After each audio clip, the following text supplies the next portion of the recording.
World standing wise 2026 में भारत का क्या होने वाला है? बिकॉज इतनी सारी चीज़ें हमारे आसपास हो रही हैं, इतनी सारी वॉर्स चल रही हैं, इस वजह से भी एक इम्पैक्ट देश पे आता ही है इकोनॉमिकली। तो 2026 में वर्ल्ड स्टैंडर्ड वाइज आप बताइए क्या हो रहा है? बड़ी बड़ी कंट्रीज, पावरफुल कंट्रीज भारत के अगेंस्ट होने वाली है। ओके। यस, थोड़ा सा आपको लग भी रहा होगा कि हम बढ़ भी रहे हैं, लोग हमारे अगेंस्ट भी होने वाले हैं। मार्च 2026 तक तो हम तकलीफ में चलेंगे। अभी थोड़ी सी सिचुएशन बेटर हुई है। चाइना रशिया एक कॉम्बिनेशन बन रहा है। चाइना कभी भी भारत का सगा नहीं था, ना ही होगा। चाइना एक छोटा सा छापा मारे युद्ध भी करेगा इसी बीच में भारत के साथ। और जितने भी पावरफुल कंट्रीज हैं, जो विकसित देश हैं, वो भारत के अगेंस्ट होंगे। क्योंकि मंगल महादशा हमारी भी ऐसी ही है कि हम कुछ ऐसे बड़े एक्शन लेंगे, हम उन्हें मजबूर करेंगे कि भाई आ जाओ, तुम लड़ लो, तुम कुछ बोल ही लो हमारे बारे में। हम अभी सुनेंगे नहीं ना किसी की, हम सुनाएंगे। आज तक सुनता है तो आया था भारत आज़ादी के बाद।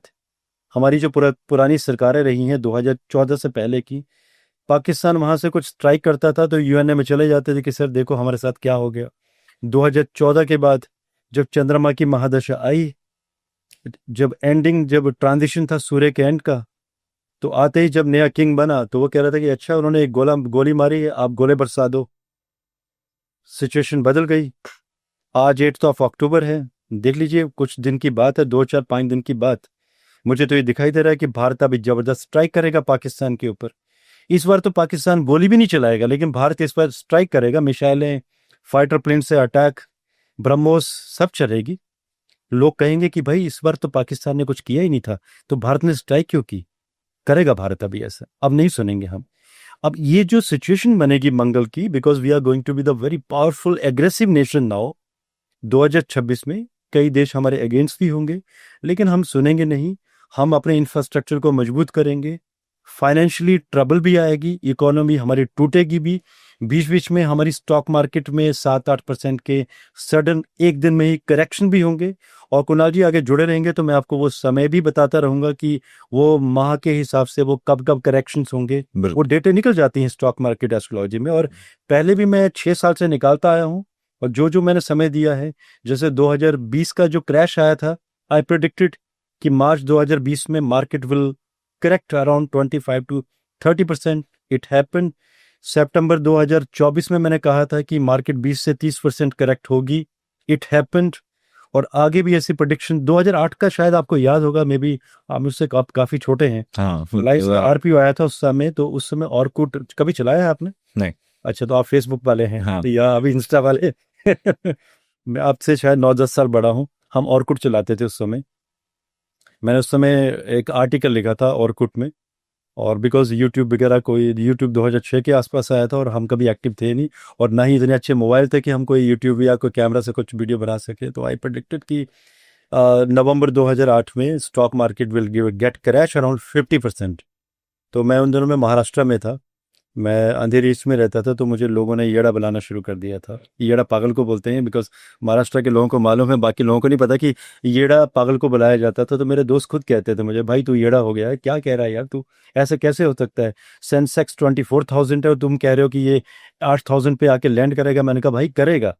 एंड इससे पहले कि ऐसा हो, मैंने उन्हीं दिनों में अपने सारे स्टॉक सेल कर दिए थे, कि बिकॉज बहुत बड़े प्रॉफिट में चल रहा था मैं। लेकिन फिर मैं टेंशन में भी आ गया था 4-5 दिनों के लिए, क्योंकि जब मैंने बेचा तो सेंसेक्स 600 पॉइंट और ऊपर चला गया। तो होता है ना, थोड़ा सा कई बार डाउट होता है कि मेरी कैलकुलेशन कहीं गलत तो नहीं हो गई, क्योंकि अगर मैं उस समय नहीं बेचता तो 20-25 लाख और प्रॉफिट में होता था। कुणाल, 5 दिन के बाद मार्केट धड़ाम नीचे। एक दिन में 2 सर्किट लगे थे। कभी आप सर्च कर लेना, मैं भी शायद 2008 को पता नहीं होगा। अब देखिए कि कई लोग कमेंट करेंगे आपके अभी इसी पॉडकास्ट में कि बहुत सारे लोगों ने सब कुछ गवा दिया था अपना उस समय। आप सोचिए, जिन्होंने फ्यूचर की कॉल लेके रखी थी, ऑप्शंस लेके रखे थे, उनके प्रीमियम निल हो गए थे, कुछ बचा ही नहीं था उनके अकाउंट में। और जिन्होंने लिमिट लेके रखी थी अकाउंट में, आगे कुछ बचे नहीं था, अकाउंट निल हो गए थे। कई लोगों ने किए थे उस समय। तो ऐसे कॉम्बिनेशन भी आगे आ रहे हैं, लेकिन वो अभी मैं समय सीमा नहीं बताऊंगा। उसमें कैलकुलेशन चल रही है मेरी, और 1-2 माह में वो प्रेडिक्शन मेरी आ जाएंगी मार्केट में अभी। ओके। यूएसए ने जो टैरिफ लगाया था, क्या वो यूटर्न लेगा? मार्च 2026 तक, क्योंकि विक्रमी संवत 2082 स्टार्ट हो चुका है इस मार्च 2025 से, जो कि मार्च 2026 तक चलेगा। फॉर द व्यूअर्स विक्रमी संवत 2082 कहा है मैंने, और ईयर चल रहा है 2025। कई लोग कंफ्यूज हो जाते हैं कि 2025 क्या है और विक्रमी संवत क्या है। जो मार्च 2026 तक की गणना है, अभी ट्रम्प के टेंट्रम्स चलेंगे अभी मार्च 2026 तक। उसके बाद पूरा का पूरा यू टर्न ट्रम्प लेने वाले हैं, नहीं चलेगी। He is trying to react Bharat. वो कोशिश चल रहा है कि उसकी ट्रम्प की कोशिश चल रही है कि मैं ये कहूंगा तो भारत कुछ रिएक्ट करेगा, मैं इस पर टैरिफ लगाऊंगा तो मोदी जी झुकेंगे। उसको ये नहीं समझ आ रहा है कि मोदी जी मंगल की महादशा से गुजर रहे हैं, एक कंप्लीटली एग्रेसिव मोड में है। भारत की कुंडली में मंगल सेकंड हाउस में बैठा हुआ है। भारतन, भारतीयता, पूरे भारतीय लोग फुल ऑफ एग्रेशन में है। कौन? ट्रम्प। नहीं मानेंगे किसी को भी। लोग कहेंगे कि भाई तुम रखो अपने टैरिफ अपने पास, हम बना लेंगे सब कुछ अपने लिए। तो ट्रम्प के टेंट्रम ये नहीं चलेंगे और टैरिफ वॉर ये चलाएगा फर मार्च 2026 तक। उसके बाद बस हो जाएगी इसकी, कुछ नहीं कर पाएगा। पता चल जाएगा ट्रम्प को कि भाई ये जो मैंने किया है ये उसने अपने पैरों पे ही कुल्हाड़ी मारी है। ये ट्रम्प को अभी एहसास होना शुरू भी हो गया, बिकॉज अभी यूएस की कुंडली भी देखें, राहु शनि का सेकेंड हाउस में कनेक्शन। यूएस की इकोनॉमी अभी धड़ाम से फॉल करेगी। डी डॉलराइजेशन, ये भी सिचुएशन अभी पैदा होगी। 15 नवंबर 2025 तीसरा खप्पर योग शुरू होगा भारत की कुंडली में, और यूएस की कुंडली में ये सबसे ज्यादा ट्रबलमैटिक होगा। Second house is a house of your asset, देश की एसेट। अब जब राहु शनि का प्रभाव आएगा तो देश की एसेट गिरेगी, एकदम फॉल करेगी। और ये प्रेडिक्शन मैंने पहले भी दी थी कि ये मार्च अप्रैल 2025 के बाद ये सिलसिला होना शुरू हो जाएगा। अब देखिए 7 लाख लोग बेरोजगार हो चुके हैं, वो भी सरकारी महकमे के लोग। तो यूएस का भी डाउनफॉल निश्चित है। यूएस अभी बहुत बड़े फॉल की तरफ है। इंफ्रास्ट्रक्चर नीचे चला जाएगा, कुछ नहीं कर पाएगा देश। और आगे वैसे भी ट्रम्प की गद्दी जाती हुई नजर आ रही है बिफोर हिज टर्म।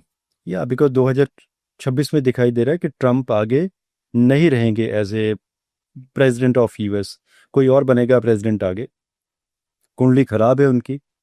अभी एक सूर्य ग्रहण, एक चंद्र ग्रहण होके गया है सितंबर 2025 में, जो कि ट्रम्प की कुंडली में उसके 8th हाउस 12th हाउस को कनेक्ट कर रहा है। व्यय का हाउस, 8th सडन लॉसेस, जनता का अचानक सड़कों पर उतरना, अगेंस्ट हो जाना, एंड आपके अपने लोग, क्योंकि 10th हाउस जब मेलफिक कनेक्शन से जुड़ जाता है, 10th हाउस मतलब आपके अपने कार्य क्षेत्र में जुड़े हुए लोग, आपके पीयर ग्रुप्स, आपके अपने आपके अगेंस्ट हो जाएंगे, आपको खुद सत्ता से उतारेंगे।